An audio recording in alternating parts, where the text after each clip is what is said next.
Good morning. My name is Nandini of CSCB, and today my topic is about hysteresis curve, which is also known as BH curve. So before I tell you why it is known as hysteresis curve or where do we occur with this hysteresis curve or BH curve, let's first know why it is known as BH curve and what does the B and H in the curve means. So B basically refers to the flux density and H refers to the field strength. So from this we get to know that this curve is wholly and solely about the magnetization. Now, before to know, start with anything, we need to know what this hysteresis or BH curve is. That is, we have to know the definition of the BH curve. And it is so as follows. It is a curve or a loop plotted on BH coordinates showing how the magnetization of ferromagnetic material varies when subjected to a periodically reversing magnetic field. So whenever this curve is basically for ferromagnetic materials. Now, what is a ferromagnetic material? A ferromagnetic material is a material which have a very large susceptibility to an external field. That is, whenever a magnetization force is applied, all the domains they get aligned and they produce a very strong field in that part. And few examples of where we can occur with hysteresis curve or a BH curve of ferromagnetic material is in the case of cobalt and nickel. So this curve is basically only for ferromagnetic materials, and it happens only when few ferromagnetic materials are subjected to a periodically reversing magnetic field. So the two main important things for us to occur with a BH curve or a hysteresis curve is a ferromagnetic material and a periodically reversing magnetic field. Now that goes with the definition of a hysteresis loop. And next, what is hysteresis? Like, why do we actually call it hysteresis? Like, it is also known as BH curve. Then why did this name of hysteresis come from? Where did this originate from? See, hysteresis, the basic ideology is that it is represented as the lagging of the magnetization of a ferromagnetic material behind the magnetizing force H. See, whatever the magnetization the ferromagnetic material will have, it'll always lag behind the magnetizing force H. And that lagging concept of this magnetization is represented by hysteresis, or we can say that is known as hysteresis. The same thing, the hysteresis of a ferromagnetic material refers to the lag of magnetization behind the magnetization field. Now, why do we actually get the curve shape to be hysteresis loop? Like, you have a peculiar shape to the curve, only then you call it a hysteresis loop. So when do we actually get that shape? Now, the prime point in this is about the temperature. Whenever the temperature of the ferromagnetic material is less than the Curie temperature, there is something called ferromagnetic Curie temperature, which is a node point. And whenever the temperature of whatever the ferromagnetic material you take under experiment, that temperature should always be less than the ferromagnetic Curie temperature. And only then the substance will exhibit hysteresis. The domain concept, the domain concept is well suited to explain the phenomenon of hysteresis. So there is a concept. What concept do we actually use to explain this hysteresis loop is domain concept. Now this domain concept, it again has two notions when we study it in detail, which is the motion of the domain walls and the rotation of domains. So the three basic points regarding a hysteresis loop or a BH curve is that it is referred as hysteresis due to the lagging nature of the magnetization of a ferromagnetic material behind the magnetizing force H. The first is about the lagging nature. And when do we actually occur with this hysteresis loop? In that the prime point is about temperature, regarding the ferromagnetic Curie temperature, that the ferromagnetic substance should have less temperature. And the third thing is about the domain concept, which has again two important notions: motion of the domain walls and rotation of domains.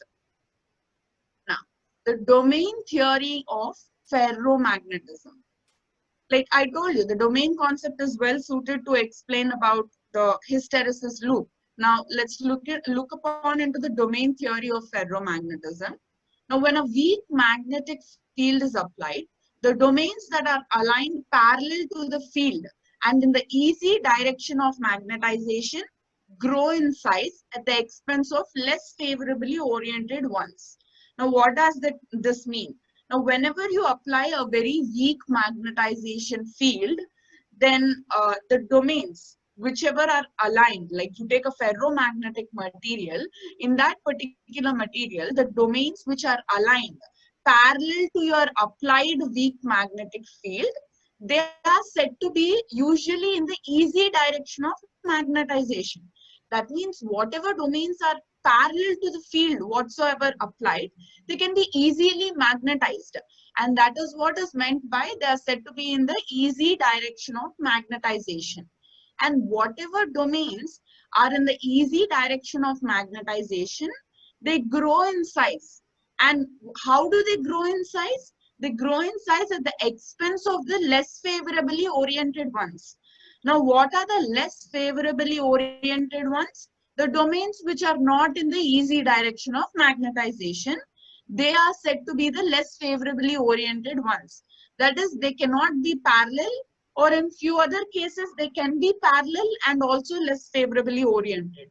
So, they grow in size at the expense of less favorably oriented ones. And this whole process, this process of growing in size and this process of being aligned parallel to the field, this results in block wall moment. Like this whole process, it basically results in a movement called block wall movement. Now, and when the weak field is removed, whatever you applied, that is a weak magnetization field. Now, when that field is removed, all these domains which have shown a change in their behavior, they again come back to their original state. So that is what the domains reverse back to their original state. Now, when they reverse back to their original state, a reverse wall displacement takes place. So now that reverse wall displacement can be indicated by OA. In whatever loop you draw, it can be indicated by OA of your curve. Now, when the field becomes stronger, now you apply a more strong field, or when the field becomes stronger, that is the magnetic field becomes stronger, then the block wall movement continues and it is mostly irreversible movement. This block wall movement which I have mentioned earlier, now as soon as the field becomes more stronger and stronger, that block wall movement, it seems to continue. And when it continues, it is mostly a irreversible movement. That is, it cannot be reversed. Now, this is indicated by the path AB of the graph. Now, that irreversible movement or the field becoming stronger, the block wall movement continuing, can be indicated by AB of your graph. And like the whole phenomenon of hysteresis is due to its irreversibility. I told you earlier, it is an irreversible movement. From there only the concept of hysteresis is originated. Like the irreversibility is causing hysteresis. And these are few domain theory ferromagnetism diagrams for reference. In this particular diagram, the H is very small, and here the H is large and H is equal to 0. These are three cases of the domain theory of ferromagnetism, where you've seen that the field strength is 0, that is H is 0, there is a particular representation. And when H is not equal to 0, there is two other particular representation, that is H seems small and H seems large. And these are the reference diagrams for the domain theory. The next is hysteresis loop. So now the basic hysteresis loop. Now, by using, I told you, what is a hysteresis loop? Whenever you plot the values of a flux density, which is represented by B, and the field strength H, when you plot the values, then you get a graph. And that graph is in this particular form. See, this is what is called a hysteresis loop. Over here, this part is known as hysteresis loop. And why do we get such a curve? I already told you there are three main things for that. The lagging behavior, the temperature, and also the irreversibility concept also includes for this hysteresis. Now, by using a graph having BH coordinates, we can plot the hysteresis characteristics of a given ferromagnetic material. Such a curve is plotted in the following figure and it is called hysteresis loop. So we have plotted the flux density values and the field strength values on the x-axis and over the y-axis respectively. And then we get that too for a ferromagnetic material. Hysteresis means only ferromagnetic materials. And we get a curve like this. This is known as hysteresis loop. And by periodically reversing a magnetizing force, we can plot the changing values of B within the material. So the three things are B, H, and your periodically reversing magnetizing force. So whenever there is a periodically, whenever you occur with a periodically reversing magnetizing force, we can then plot the changing values of B within the material. That is the changing values of the flux density. A hysteresis curve shows the relationship between the magnetic flux density and applied field H. See, it shows the relationship between B and H. That is why it is known as BH curve. And it is also referred to as BH curve or BH loop. Now, at the point B, see, at this particular point B, where I supposed it to be as retentivity, all the domains have got magnetized along their easy directions. I told you, easy directions means they need to be parallel to the field.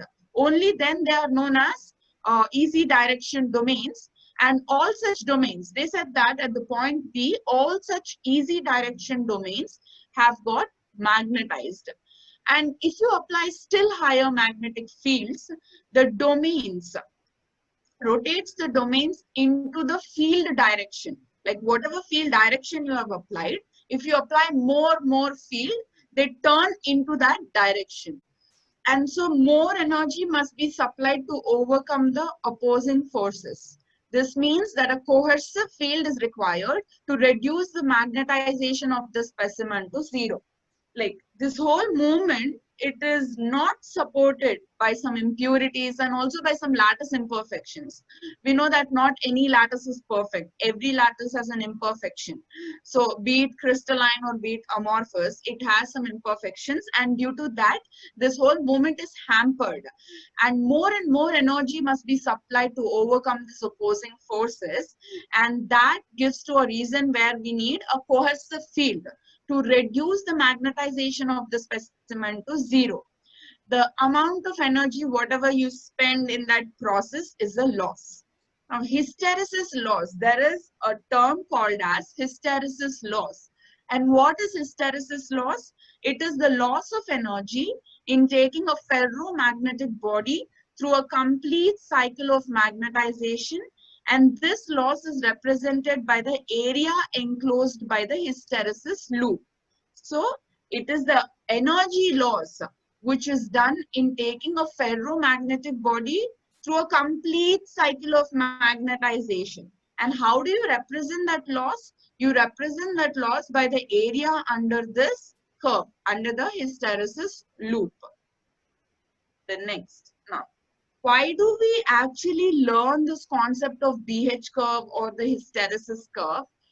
Is because we can classify the magnetic materials into two types. One is hard magnetic materials and the other one is soft magnetic materials.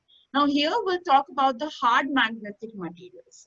These are those which are characterized by large hysteresis loop, because of which they retain a considerable amount of their magnetic energy after the external magnetic field is switched off. So basically, whenever you encounter a very large hysteresis loop, you have to note that it is a hard magnetic material.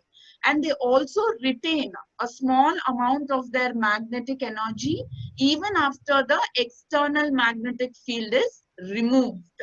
Now, these materials are subjected to a magnetic field of increasing intensity. The domain wall moment are impeded due to certain factors. So these materials, they are also subjected to a magnetic field of increasing intensity.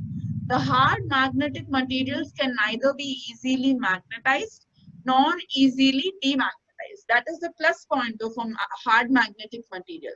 They cannot be easily magnetized, and once magnetized, they cannot be easily demagnetized. Few examples are copper, nickel, iron alloys, platinum, cobalt, alloy, etc., etc. Now, what are the properties of these hard magnetic materials? They have very high remanent magnetization. I'll come to these terms of coercivity, remanent in the next slides, and high coercivity. They also have very high coercivity. They have high saturation flux density, low initial permeability, and high permeability. These are few properties of the hard magnetic materials. And where do we apply or where do we use these hard magnetic materials? Now, for production of permanent magnets, we use hard magnetic materials. Why? Because permanent magnets should not be easily demagnetized. And that property is exhibited only when we have a large hysteresis loop. And that comes under hard magnetic materials. And they are also used in magnetic detectors. And they're used in microphones, flux meters, voltage regulators. This voltage regulator is a very great application of hard magnetic materials. Now the other is soft magnetic materials. So like unlike hard magnetic material, these seem to have a small hysteresis loop. So small magnetic materials are those for which the hysteresis loops enclose very small area. See, very small area also means very small hysteresis loss. I already told you that hysteresis loss is basically represented by the area under the hysteresis curve. So very small hysteresis curve also means very small hysteresis loss. So soft magnetic materials, they have very small hysteresis curve. They are the magnetic materials which cannot be permanently magnetized because they can be easily demagnetized. They cannot be permanently magnetized. In these materials, the domain wall motion occurs easily.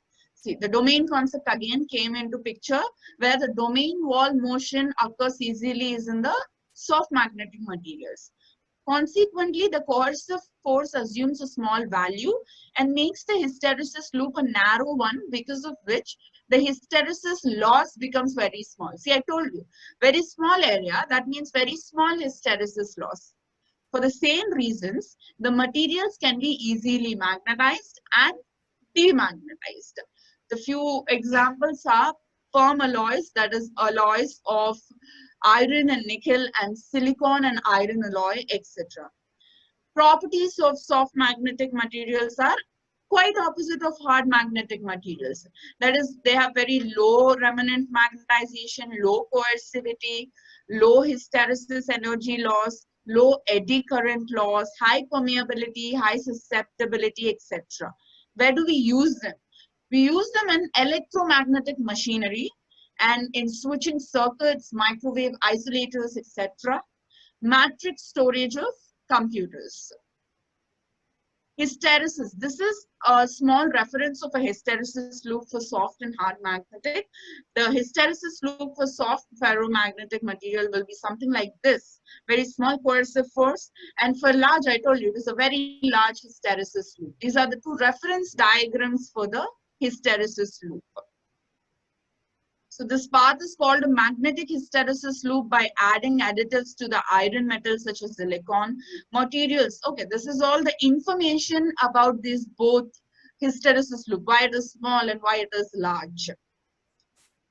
Next, the magnetic properties. Like you have encountered a few terminologies like retentivity, residual magnetism, coercive force, permeability, reluctance from the hysteresis loop.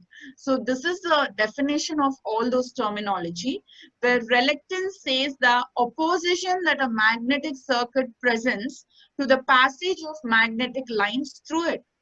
Okay, and retentivity is the ability of a ferromagnetic material to retain residual magnetism is termed as its retentivity.